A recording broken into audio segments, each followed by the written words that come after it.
ili umri.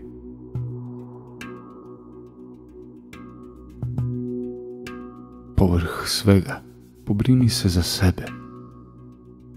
Izađi, prošetaj, otiđi negdje gdje nisi bio.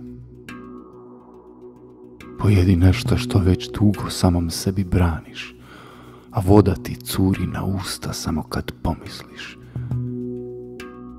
Opusti se od zaborava, ošišaj se, obrij se, pusti bradu ili zarasti u vlastitu kosu. Zaplači ako ti se plače, pa se onda do besvijesti smiji. Bez obzira što će oni pored tebe čudom se čuditi i šaputati kako nisi normalan.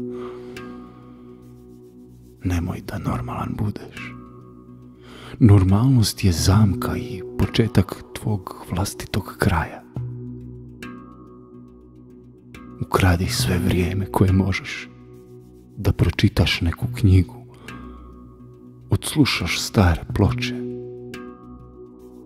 preturiš ormare sa starom garderobom. Otputuj za sve druge u nepoznatom pravcu.